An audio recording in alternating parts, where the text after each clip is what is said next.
Allez, priorité au direct, on retourne voir Jérémy Brossard qui est à Urville, dans le Calvados, pour cet hommage, parce que nous l'oublions pas, il y avait certes des Anglais, des Américains, des Australiens, mais il y avait aussi des Polonais qui sont venus mourir en Normandie pour nous libérer. 650 militaires polonais à Urville dans ce cimetière, et cet hommage qui se poursuit. Les deux présidents, on va écouter le président Komorowski, président polonais, et François Hollande.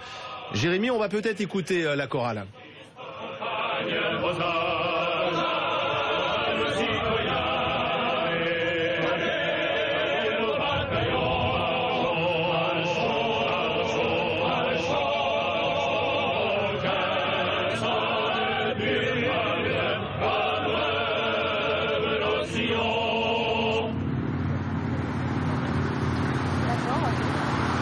Voilà la Marseillaise, interprétée par cette chorale, et maintenant l'hymne polonais.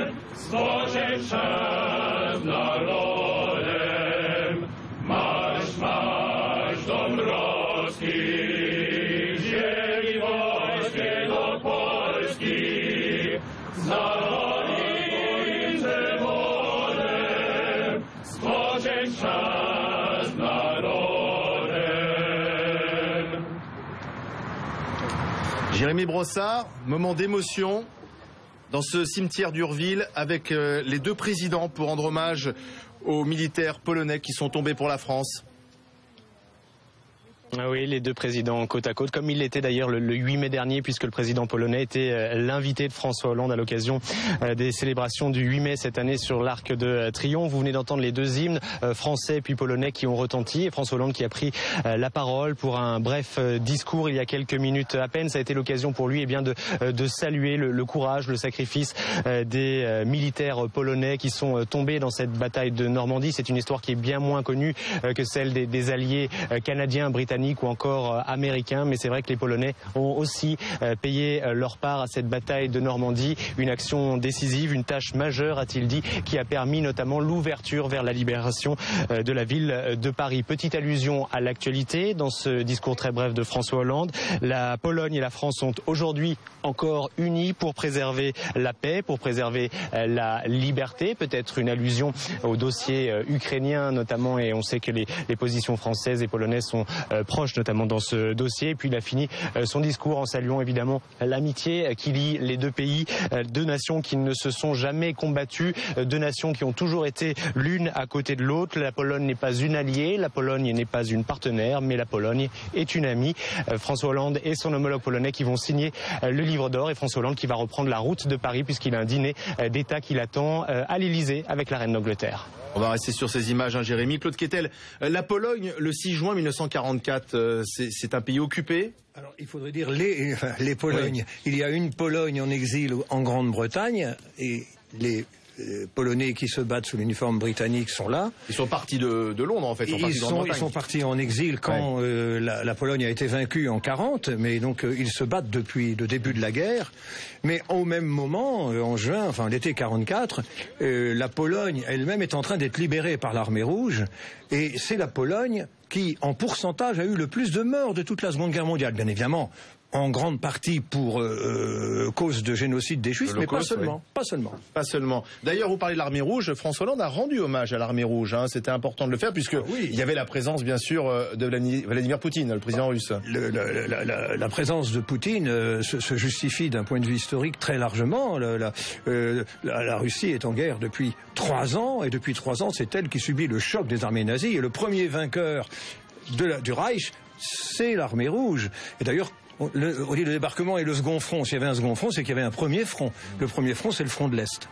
Là, on voit les deux présidents qui sont en train de parcourir les allées du cimetière.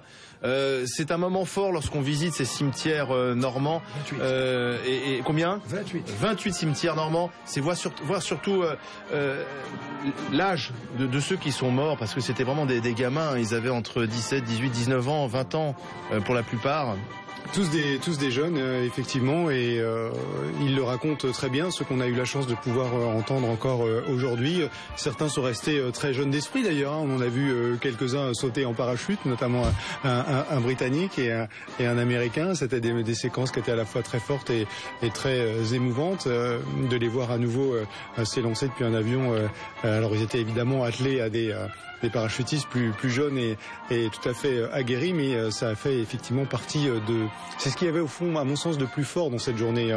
La présence, la parole des vétérans pour ces anniversaires. On a bien conscience que c'était sans doute une des dernières fois dans une grande cérémonie avec autant de chefs d'État et de gouvernement où ils pouvaient être là, on pouvait leur rendre hommage, on pouvait leur donner la parole et leur permettre de relayer ce message sur lequel a beaucoup insisté François Hollande. On a bien compris que toute cette argumentation et cette journée, au fond, il voulait qu'elle soit en deux parties. Il y avait d'un côté l'hommage à toutes les victimes, l'hommage aussi à tous ceux qui ont participé, sans oublier ceux qu'on avait parfois les fois précédentes un peu trop rapidement oubliés. C'est le cas de la Pologne. Vous le disiez que c'est le cas de l'Armée Rouge dont le président a souligné la participation décisive, mais également parallèlement la volonté aussi de donner la parole à tous ces gens-là pour rappeler que la liberté n'est jamais une évidence, pour reprendre la formule de François Hollande dans son discours. Il ne faut jamais la considérer comme acquise et continuer à être vigilant. Aujourd'hui encore, 70 ans après ce débarquement. Alors justement, je voudrais interroger l'historien. C'est important justement cette journée de cérémonie. Certains vont dire on en fait beaucoup trop, on dépense beaucoup d'argent, c'est du spectacle. Mais c'est important pour l'historien que vous êtes. Ça fait œuvre de pédagogie pour les générations qui arrivent aussi. Réponse de Normand, oui et non. Ah, allez-y. Oui et non. Développez. Je vais développer. Je dis souvent que les commémorations sont les exorcismes de l'oubli. Oui, ça sert un peu à fixer la mémoire, mais et demain? Est-ce que tout ne va pas retomber dans justement l'oubli, le non-savoir, la non-histoire? C'est ça le problème des commémorations, c'est que c'est une mémoire très artificielle. Alors c'est mieux que rien. Quant à dire que le 70e c'est fini, j'ai déjà vécu le 50e, on m'a dit 60e c'est fini, 60e, on m'a dit 70e c'est fini. Alors moi je ne jurerai pas sur le qu'un 80e n'aura pas lieu. Alors vous avez vécu le 50e, le 60e, le 70e, lequel a été le plus émouvant, le plus spectaculaire? Eh bien, le 60e, du fait de la présence du chef d'État de l'Allemagne. C'est là qu'a commencé ce mot que je n'aime pas de réconciliation, enfin en tous les cas de rapprochement des mémoires. Et donc les victimes civiles aussi ont pris une très grande importance dès le 60e. Avant même ce 70e, la question des victimes civiles a pris beaucoup d'importance au moment du 60e, même au moment du 50e. Mais là, vous voyez, j'ai l'impression qu'on a par exemple beaucoup parlé des civils. Moi, je trouve qu'on en a beaucoup parlé. J'avais pas souvenir qu'on en parlait autant parce que la bataille fut aussi celle des civils. Je reprends le chiffre, hein, c'est près de 20 000 civils qui ont péri dans les bombardements et les combats contre les soldats allemands entre le 6 juin et la fin de la bataille de Normandie, c'était le 22 août. Et ça, on n'en parlait pas autant avant. Curieusement, il a fallu qu'on attende le 50e pour les compter. Avant, on ne savait même pas combien il y en avait. Donc, effectivement, 50 ans de silence, c'est long. Mais cette évocation a commencé dès le 50e. On va écouter les deux présidents qui sont en train de signer quelques autographes, le président Hollande et le président Komorowski. On va tendre le micro et tendre l'oreille pour écouter les échanges entre eux et la population. Et on va retrouver sur place Jérémy Brossard, une cérémonie qui se termine à Urville. Oui, vous parliez de la population. Il faut souligner notamment que les classes primaires ont été associées étroitement à cette commémoration des 70 ans du débarquement, puisque de nombreuses classes de CM1 et de CM2 locales ici ont été étroitement associées, donc avec un travail sur cette période, sur l'occupation. Ils ont fait notamment venir dans les classes des témoins de cette période qui ont pu raconter, les derniers témoins qui ont raconté le débarquement, la vie sous l'occupation. Il y a ici, aux côtés bien sûr des vétérans, aux côté des élus. Il y a plusieurs dizaines d'enfants donc qui ont préparé pendant plusieurs semaines, pendant plusieurs mois cette commémoration. On voit notamment des petites filles qui ont la tenue traditionnelle polonaise. C'était une manière bien sûr de communiquer, de faire un peu un passage de témoin, toujours dans l'esprit du devoir de mémoire qu'évoquait François Hollande, qu'a évoqué François Hollande tout au long de cette journée. François Hollande qui doit maintenant peut-être se presser, parce que si je regarde le calendrier prévu pour les festivités du soir, il est en retard, il doit rejoindre l'Élysée par un hélicoptère pour le dîner. Alors il est en retard, ça c'est assez fréquent chez le président de la République, mais vous savez il y a toujours une marge de manœuvre. Il faut savoir qu'il va regagner Paris en hélicoptère. Il faut environ 1 heure d'hélicoptère, donc 1 heure de trajet pour qu'il arrive à Paris, sachant que le dîner d'État avec la reine est prévu à partir de 20h30, heure à laquelle il doit accueillir la reine dans le palais de l'Élysée, plus un petit peu de battement. Disons qu'il devrait partir d'ici au plus tard, allez on va dire aux alentours de 19h15, quitter ici Urville et la Normandie après une journée extrêmement chargée de commémoration que vous avez vécue évidemment en direct sur BFM TV. Oui, donc la cérémonie qui se termine, on prend son temps pour remercier ceux qui sont là, c'est important. C'est vrai qu'on a vu beaucoup de chefs d'État et de gouvernement, il y en avait autant lors des cérémonies précédentes, de têtes couronnées. Je pense, mais la présence de Poutine a fait la différence, parce que des fois, un c'est plus grand que un, et le un de Poutine est très grand, très fort.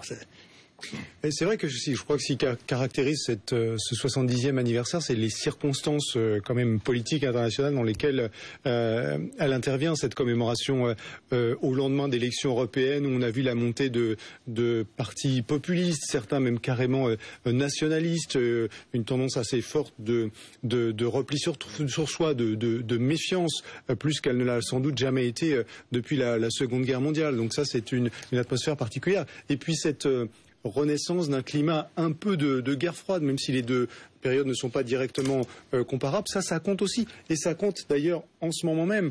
Il y a en Pologne de réelles inquiétudes sur les ambitions de la Russie, sur ses appétits vis-à-vis de l'Ukraine, et une véritable volonté de s'ancrer à l'Union européenne, de s'ancrer à l'Occident. D'ailleurs, rappelons-nous de quoi est partie la crise ukrainienne. Le mouvement du peuple ukrainien, c'était pour demander précisément leur attachement à l'Europe, leur attachement à l'Europe occidentale, précisément pour s'émanciper un peu de la présence russe. Donc dans ce contexte de tension généralisée, eh bien ces commémorations ont pris aussi, je crois, une connotation, une saveur un peu particulière.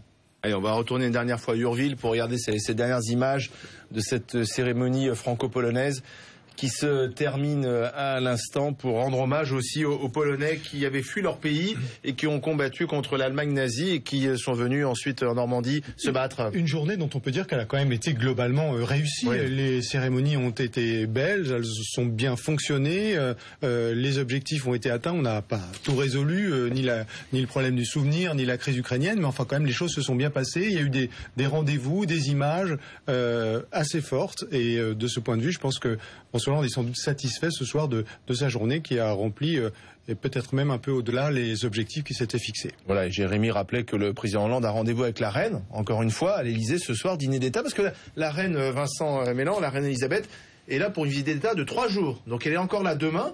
Je crois qu'elle visite le marché aux fleurs avec Anne Hidalgo, la maire de Paris. Et on baptise le marché aux fleurs en son nom. Donc elle était déjà là hier. Effectivement, c'est une visite d'État de la reine Elisabeth qui dure depuis hier, qui va durer 3 jours. Donc, il y a le prince Charles et son épouse sont allés directement en Normandie. Le prince William et la princesse Kate sont allés en Normandie, alors que la reine, elle, est installée à l'ambassade de Grande-Bretagne. Voilà, avec un grand suspense, c'est la couleur de la reine ce soir. On avait du vert aujourd'hui, de la robe de la reine, bien sûr. On avait du vert, on a eu du rose, peut-être du blanc ce soir. Du jaune. Moi, je dirais du blanc, oui. Allez, on fait les paris. Jaune. Dans un instant, vous allez retrouver Routel Krief, c'est la suite de notre édition spéciale. Merci d'être fidèle à BFM TV.